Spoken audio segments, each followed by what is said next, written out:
오늘은 누가복음 개론을 함께 나누도록 하겠습니다. 누가복음은 누가 썼냐면 누가가 썼어요. 누가인데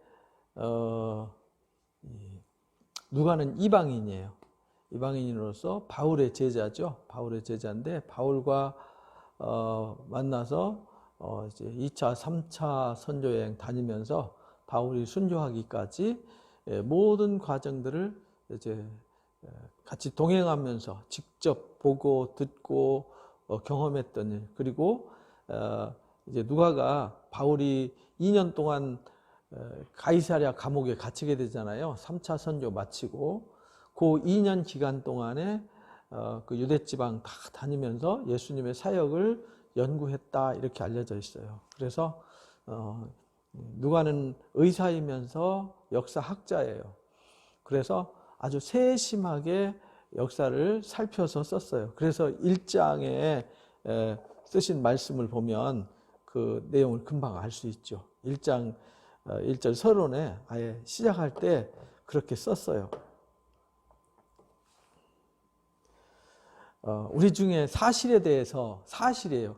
어떤 마태나 마가복음은 어떤 유대인들에게 복음을 변증하기 위한 의도를 가지고 접근을 했는데 이 누가는 실제 현장에 다니면서 역사적 사실에 대해서 쓰려고 애썼어요. 그래서 처음부터 목격자들, 그 다음에 말씀에 일꾼된 자들이 전해준 그대로 내력을 저술하려고 붓을 들었어요. 근데 누가만 그런 게 아니라 그 당시에 그런 사람들이 많았어요. 그래서 모든 일을 근원부터 자세히 미루어서 살폈다. 자세히 미루어서 살펴서 썼기 때문에 이제 누가복음이 역사적 신뢰성이 높죠. 이제 요한이나 마태는 제자지만 역사적 어떤 현장에 있는 일들보다는 이 마태는 구약의 선지자들의 말씀, 그 예언자들을 통해서 하신 또 아브라함의 언약을 통한 또 모세와 율법과 선지자들의 그 예언을 통한 하나님의 역사, 아브라함과 다윗의 자손의 관점에 맞춰서 예수님이 누구냐를 설명하려고 그쪽 관점을 가지고 이렇게 쓴 거죠. 관점이 다른 거죠. 한 분 예수님이지만 대상에 따라서 다르다라고 이제 우리가 마태복음, 마가복음 공부하면서 배웠습니다. 근데 이 누가복음은 특별하게 대상이 이 마태복음은 유대인들을 향했다면 마가복음은 로마 이제 핍박하는 로마 사람들을 향해서 썼다고 그랬잖아요. 근데 이 누가복음은 대상이 누구냐면 가난한 자, 소외된 자, 병든 자, 연약한 여인들, 과부들 막 이런 사람들이었어요. 죄인들 막 이런 소외된 계층 또 사회적으로 지위가 낮은 사람들 이런 사람들을 대상으로 썼어요. 그리고 이방 세계의 관점. 그래서 이 누가복음은 다른 복음서와 좀 다른 특징들이 있어요. 그것을 오늘 함께 살펴보겠습니다. 그래서 누가복음은 이 하나님의 구속의 역사,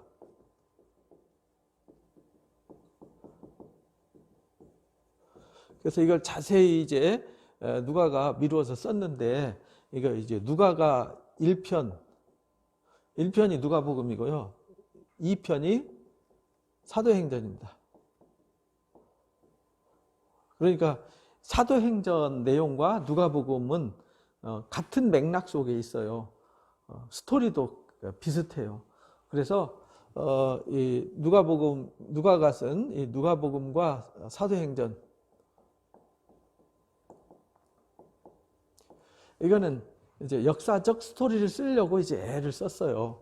그래서 역사적 사실. 그래서 기록 순서도 마태복음과 마가복음과 기록 순서도 이제 차이가 있어요. 왜냐하면은 역사 순서대로 쓰려고 했기 때문에. 그래서 예수님이 3년 반 동안 사역하셨잖아요. 그런데 이제 마태복음, 마가복음은 주로 갈릴리 사역, 갈릴리와 이방 지역 사역이 거의 대부분이었어요. 그리고 마지막 일주일 기간만 예루살렘에 올라가서 마지막 십자가 지시기 전에 종려주일에 올라가서 십자가 지시고 부활 승천하시는 이야기까지, 부활하시는 이야기까지 기록이 되어 있는데, 누가복음은 아주 특징이 있어요. 1장부터 9장까지, 그 다음에 9장 몇 절부터냐면, 몇 절까지냐면 9장 50절까지, 그 다음에 9장 50절부터 이제 19장 44절까지. 요거는 이제 주로 1장부터 9장까지는 갈릴리 탄생과, 예수님의 탄생과 이걸 좀 더 세분화시켜서 1장부터 3장까지, 4장부터 9장까지, 9장 50절까지, 그 다음에 9장 51절부터 19장 44절까지, 이렇게. 이건 예수님 탄생 얘기고요. 여기는 이제 예수님의 갈릴리 사역. 여기는요, 이방 지역 사역이에요. 이방 지역이라는 말은 갈릴리와 예루살렘 중간 사역, 중간 지역이에요. 갈릴리에서 출발해서 예루살렘으로 가는 과정. 이게 굉장히 길어요. 9장부터 19장까지잖아요. 왜냐하면 누가는 선교하러 다니면서 선교의 관점에서 이 복음서를 쓰고 사도행전을 썼잖아요. 그래서 여기 이제 강조점이, 특징이 있어요. 누가복음의 특징이. 그래서 이 이방 지역에 당시에 사회가 50~60%가 노예였거든요. 노예였고 부익부, 빈익빈이 아주 강했어요. 그래서 가난한 사람들, 소외 계층들이 많았어요.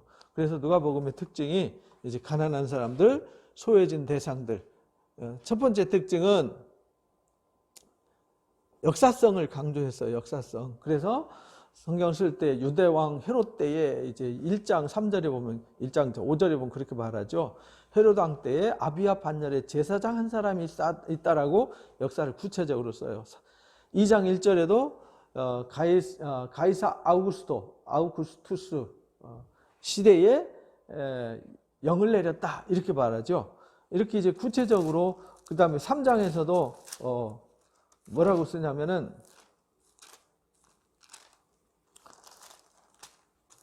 디베르 황제가 통치한 지 15째 해, 이렇게 해서 역사성을, 그 당시에 황제가, 그 당시에 총독이, 그 당시에 제사장이 누구였는지 역사성을 구체적으로 썼어요. 그래서 이 구속사, 하나님의 이 구속의 역사를 어디로 연결시키냐면, 이제 단순히 하나님의 역사가 아니라 인류의 역사다. 인류의 모든 역사. 이걸 연결시키는 거예요.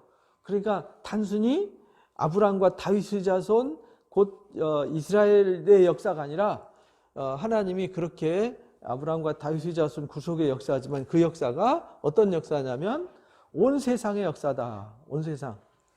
인류 역사. 온 세상의 역사다. 이걸 연결시키는 거예요. 그래서 족보도 다르죠. 마태복음은 아브라함과 다윗의 자손, 이래서 아브라함이 이삭이 야곱을, 야곱이 유다, 이렇게 쓰는데 누가복음은 전혀 달라요. 거꾸로 이제 족보를 써가죠. 3장에 보면 거꾸로 족보를 써서 마지막 38장에 하나님까지 가요.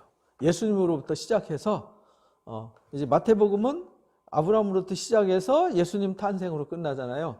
근데 누가복음은 예수님 탄생부터 시작해서 거꾸로 이제 그 기원이 아브라함한테 있는 것이 아니라 하나님께 있다.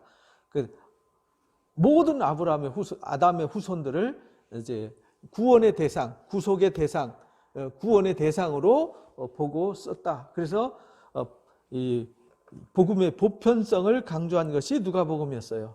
그래서 거기에 이제 죄 지은 여인들, 선한 사마리아인, 이 사람들은 유대인들이 부정하게 여기고 쳐다보지도 않던 구속 대상에서는 아예 열애였잖아요.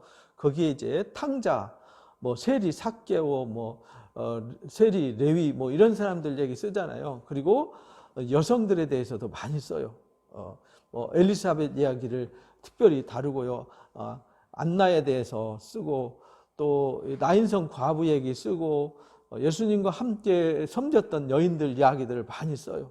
그리고 이 마리아와 마르다 얘기도 쓰고요. 이렇게 해서 여인들, 소외된 죄인들 또는 유대인들이 터부시했던 이런 사람들을 복음의 대상에 끼워 넣었어요.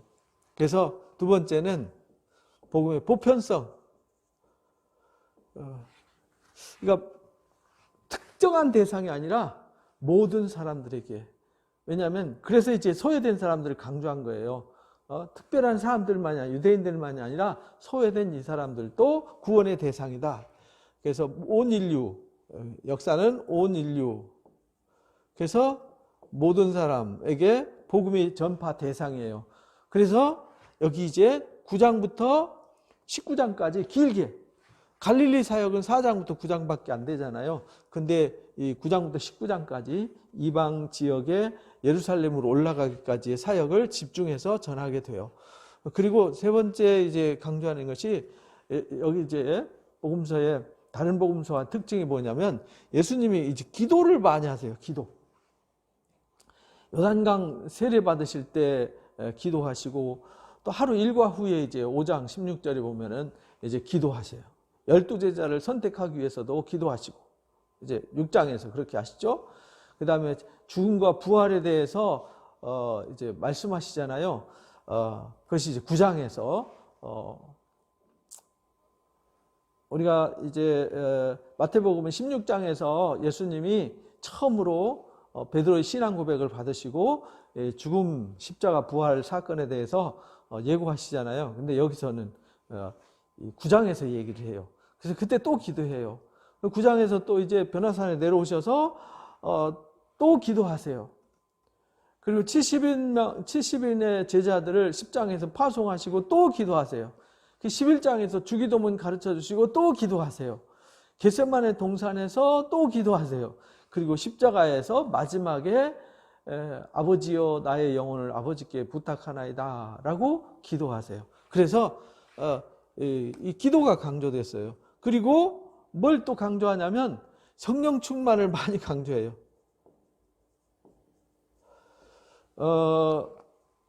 세례 요한이 등장할 때도 성령이 충만할 것을 가르치고요. 또 엘리사벳도 성령이 충만해서 얘기해요. 예수님도 성령이 충만해서 누구든지 뭔 일 있으면 성령 충만해서 얘기를 해요.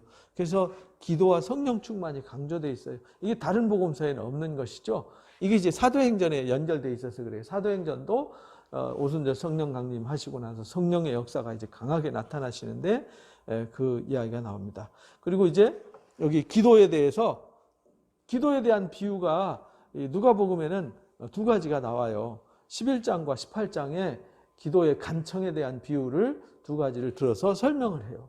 그리고 베드로를 위해서 베드로가 시험 들지 않도록 기도한 내용이 22장에 또 나와요. 그래서 여기 기도가 강조되어 있고 성령 충만이 강조되어 있는 이게 이제 누가복음의 특징이라고 할 수 있습니다. 그리고 이제 성령 충만도요, 계속 광야에 시험 받을 때도 70인 제자가 돌아왔을 때도 승천하기 직전에 제자들한테도 너희가 성령 능력을 받게 될 거다 뭐 이런 걸 강조해요. 그래서 다른 복음서와 비교했을 때 이런 특징들이 있다라는 것을 우리가 참고하시면 되겠습니다. 그래서 가장 중요한 것은 여기 이제 탄생설화, 다른 복음서에는 안 나와 있는 이 세례 요한의 이야기가 길게 나와요. 세례 요한이 그 세례 요한이 예수님 오시는 길을 예비하는 그 부분을 강조하고 예수님과 엘리사벳이 만나고 태중에서 예수님과 세례 요한이 서로 알아보는 얘기가 나와요. 그리고 엘리사벳이 하나님의 계시를 받아서 이제 하는 일임을, 그리고 이 시므온과 안나라는 사람이 예수님을 안아보고 탄생해서 이제 예수님이 어린 시절 이야기가 이 누가복음에만 나와요. 어린 시절 예수님이 가셔서 이제 8일 되면은 할례 받잖아요. 남자는 태어나면 8일 만에 할례 받고 그다음 33일 지나면 부정이 해소돼요. 여자들은 66일인데요. 그 부정이 해소되면은 가서 비둘기 2마리를 가지고 제사를 드리거든요. 그때 이제 안나와 시몬을 만났던 그들이 성령 충만해 가지고 예수님이 누군지를 알게 해요. 그것이 이제 1장, 2장 이야기죠. 그 다음에 3장에 예수님이 이제 세례 받으시고 등장하시는 얘기야. 세례 받으시고 공생애를 시작하시기 위해서 등장하시는 얘기가 나와요. 그래서 세례 요한한테 사람들이 막 와서 세례 받고 할 때 예수님도 세례 받아요. 그리고 그 세례 받으신 예수님이 누구냐를 가르치기 위해서 이제 예수님 탄생부터 아담까지 쭉 올라가서 아담 때 하나님으로 그래서 아담으로 끝나는 것이 아니라 그 이상은 하나님이다. 그래서 모든 인류는 하나님에 의해서 창조되었고 하나님의 구속의 대상임을 선언하는 얘기가 나와요. 그리고 이제 4장부터 이제 갈릴리 사역 시작하시는데 시작할 때 세례 받으시고 시험 받으시는 일이 나와요. 시험 받으시고 바로 무슨 일이 생기냐면 이제 마귀는 잠깐 물러가요. 마태복음에는 마귀는 물러가고 천사들이 수종드니라 이랬는데 누가복음에는 잠깐만 물러가요. 왜냐하면 예수님이 십자가 고난이 남아있기 때문에 그렇게 이제 설명을 한 것이죠. 그래서 예수님이 나사렛에서부터 사역이 시작돼요. 다른 복음서에서는 가버나움 갈릴리 지역에서 시작하는데 갈릴리 지방 중에서도 스불론 땅에 나사렛에서 시작을 하세요. 근데 거기서 회당에서 설교하실 때 제일 먼저 등장하는 것이 여기 이제 지금 이방 사역과 여기 이제 보편성 역사성을 강조하기 위해서 이사야서 60장 1절 말씀을 읽으세요. 그리고 그 말씀을 이루러 오셨어요.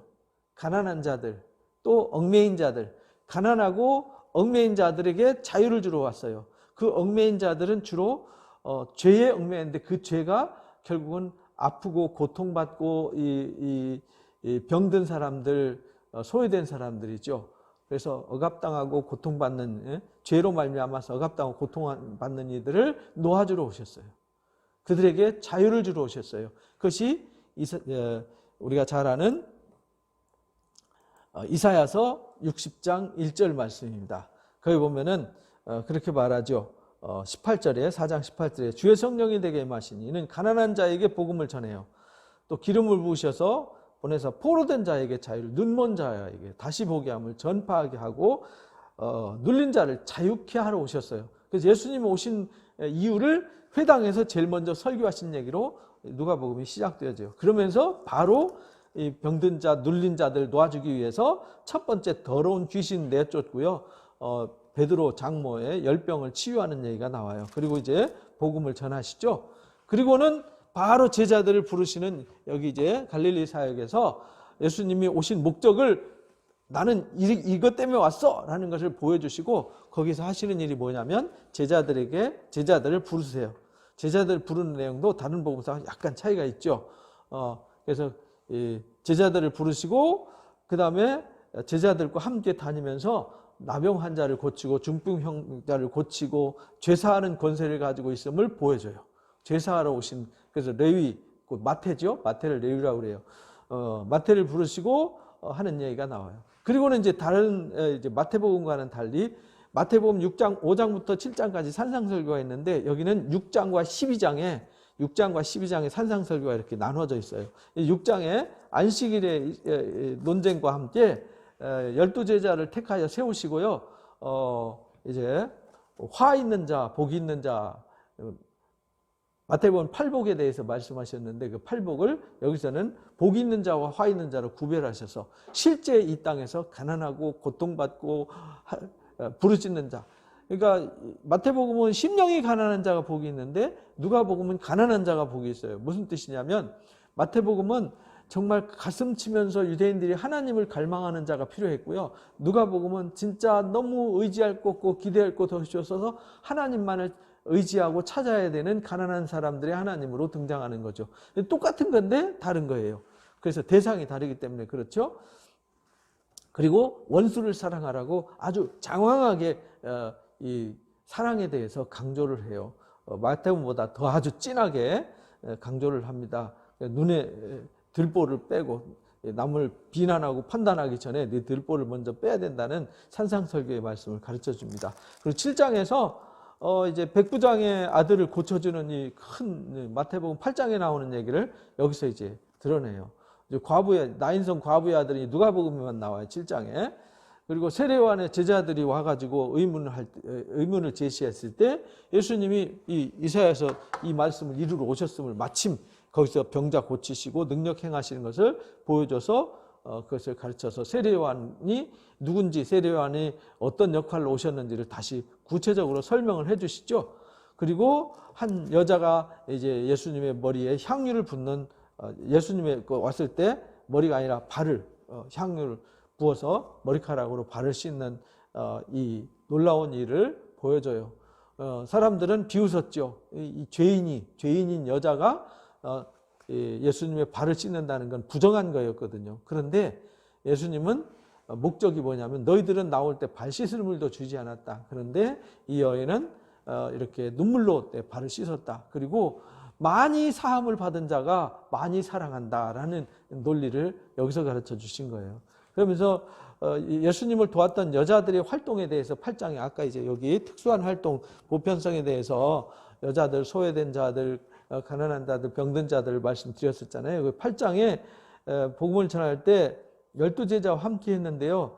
거기에 막달라 마리아와 마리아, 그리고 헤롯의 청지 구사의 아내 요한나, 수산나, 다른 여자가 함께하여 자기들의 소유로 예수님을 섬겼더라. 예수님을 섬긴 여인들의 얘기가 나와요. 그러면서 마태복음 8장과 마가복음 4장에 나오는 씨 뿌리는 비유에 대해서 8장에서 가르쳐 줍니다. 그리고 이제 풍랑을 잔잔케 한다든지 귀신을 내쫓는다든지 걸어서 이제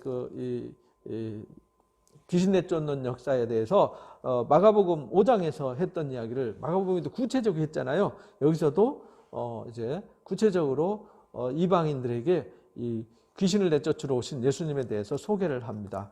그리고 회당장 야이로 딸과 그 다음에 근원을 앓던 여인, 혈류병 앓던 여인 이야기, 그것이 이제 여기 이제 8장에 나오고요. 9장에서는 여기 마지막 이제 갈릴리 사역 마지막에 12제자를 파송하세요. 12제자를 파송하시고 그 다음에 그 파송하고 파송 설교는요 뒤에 이제 10장에서 다시 구체적으로 나와요. 거기는 이제 70제자가 파송되어지죠. 헤롯이 이제 예수님 오셔서 하는 일고 당황했던 이야기와 5,000명 먹이는 오병이어의 기적 이야기와 베드로의 신앙 고백, 베드로의 신앙 고백이 마태복음 16장에 있었는데 여기는 9장에서 있습니다. 마가복음 8장에 있었죠. 그래서 예수님이 고백받으시고 변화산에서 마태복음 17장에 모세와 엘리야와 함께 등장했던 이야기, 그건 마가복음 9장에 나오는 이야기죠. 그 이야기를 여기서 보여줍니다. 귀신 들린 아이를 낫게 하고 또 사람들에게 넘겨져서 고난당하실 것을 이 자기 사역, 자기 이제 예수님이 누군지에 대해서 이 땅에 십자가 지시고 구속주로 오셨다는 사실을 이때부터 밝히 일러주게 되는 것이죠. 그리고는 이제 바로 이제 10장으로 넘어갑니다. 9장 51절부터 이방사역으로 예루살렘 성천하실 기약이 차감에 이렇게 나와요. 51절에 예루살렘을 향하여 올라가기로 굳게 결심하시고 예루살렘을 향한 여행이에요. 예루살렘을 향한 여행길. 근데 거기서 제일 먼저 등장하는 얘기가 뭐냐면 나를 따르라 하는 얘기와 함께 70인 제자들을 파송해요. 70제자들 파송하시면서 가서 어떻게 행해야 될지를 구체적으로 제자들 사역을 가르쳐 주셨어요. 그리고 이제 여기 이제 잘 알듯이 우리가 주일날 설교 말씀도 들었죠. 무엇을 해야 영상을 넣습니까? 라고 했을 때 선한 사마리아인 이야기가 나오죠. 선한 사마리아인을 통해서 진실한 이웃사랑. 하나님은 율법이나 체면, 자존심 이런 거 중요한 게 아니에요. 중요한 것은 하나님이 사랑하는 것은 사람을 사랑해요. 생명을 사랑해요. 그거는 신분과 처지에 구분하지 않아요. 보편적으로 누구에게나 가난하든 죄인이든 이방인이든 상관하지 않고요. 정말 생명을 사랑하고 존중히 여기는 사람이 생명을 얻게 된다라는 것을 10장에 가르쳐 주셨어요. 그리고 11장에서는 뭘 가르쳐요? 기도에 대해서 가르쳐 주셨어요. 마태복음 6장에서 가르쳐 준 기도 내용을 구체적으로 기도의 예를 들어서까지 주기도문과 함께, 그래서 주기도문 교회가 이제 저쪽 갈릴리 바닷가에도 있는가 하면 지금 예루살렘의 감람산 거기 주기도문 기념교회가 거기 있죠. 여기 주기도문 가르쳐 주고요. 바알세불로 오해받아 가지고 이제 그것을 변명하는 얘기가 나옵니다. 그러면서 더 이 귀신이 나가면요 더 악한 귀신이 들어와가지고 더 이전보다 더 악해진다는 사실을 가르쳐 주셨어요. 그리고 표적을 구하는데요, 진짜 표적은 요나의 표적밖에 없다는 것 마태복음에서 가르쳐 주신 그대로 가르쳐 주셨습니다. 그 다음에 바리새인들과 율법 교사들에게 화 있다라는 것 마태복음 23장 얘기죠. 그래서 이들이 왜 화가 있는지를 이제 여기서 설명하세요. 그리고 12장에 바리새인들의 외식을 이제 경고하는 얘기가 나와요. 그러니까 이 과정 중에 더 중요한 얘기가 많이 나오잖아요. 기도에 대해서, 외식에 대해서, 그 다음에 바리새인들의 잘못된 가르침에 대해서, 그 다음에 한 부자의 비유를 가르쳐서요. 우리가 세상에 너무 막 부자 되려고만 발버둥 치면은 나중에 결국은 생명 거두가 아무것도 아니잖아요.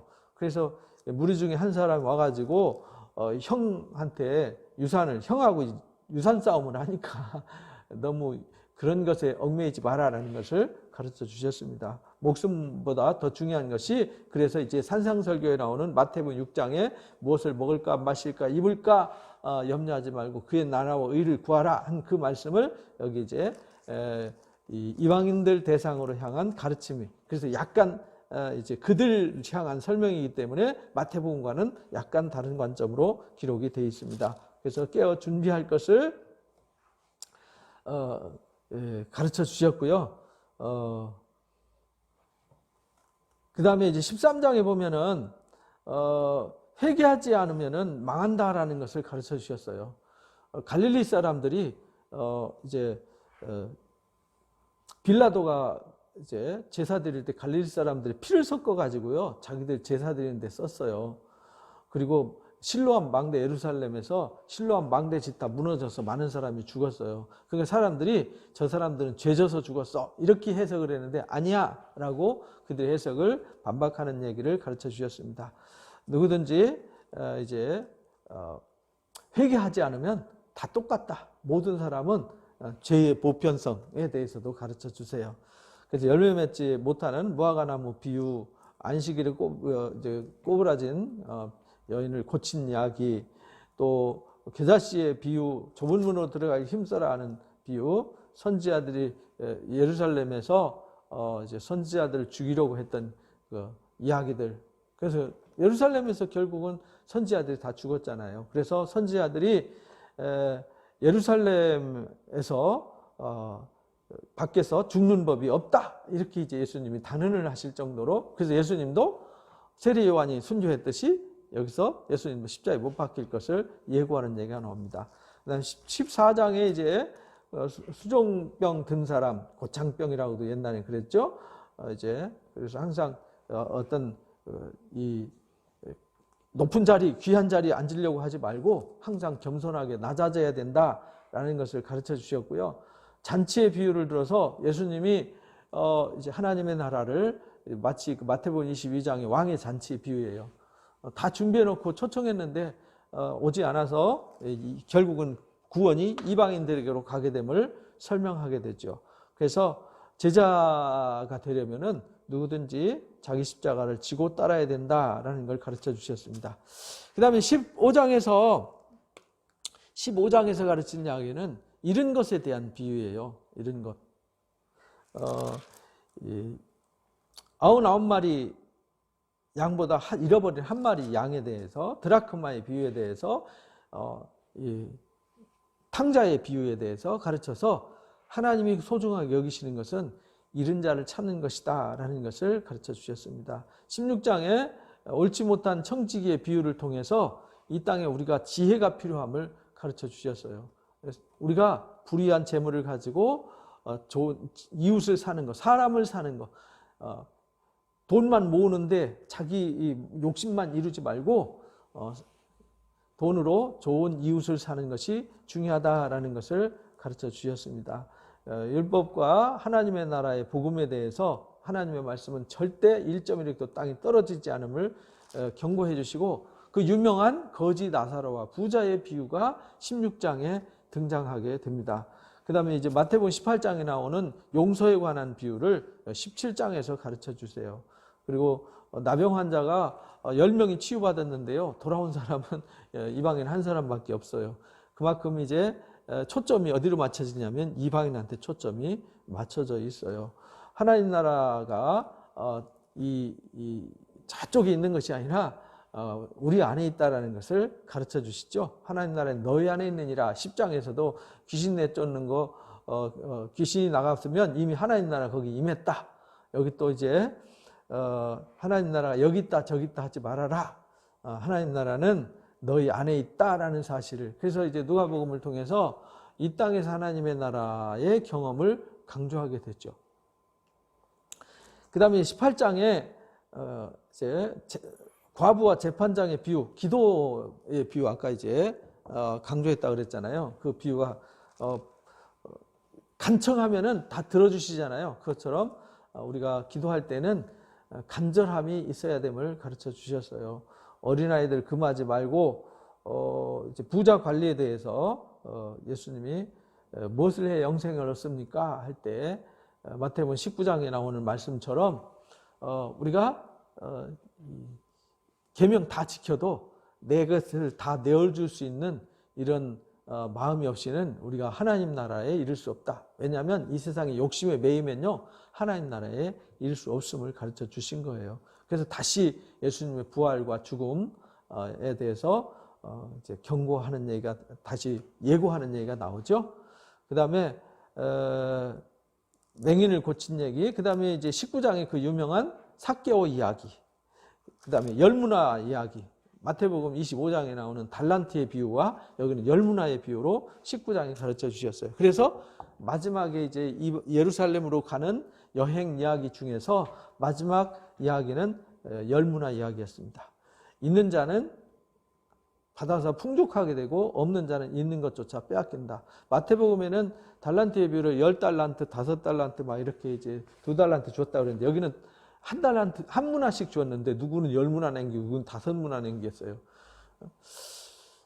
똑같이 줬는데 여기 이제 다르게 남겼다라고 이렇게 가르치죠. 약간 차이가 있지만 목적은, 가르치려고 하는 목적은 똑같습니다. 그래서 예루살렘을 향해서 올라가면서 이제 마지막 19장 45절부터 24장까지 이제 이건 이제 예루살렘 이야기입니다. 여기 이제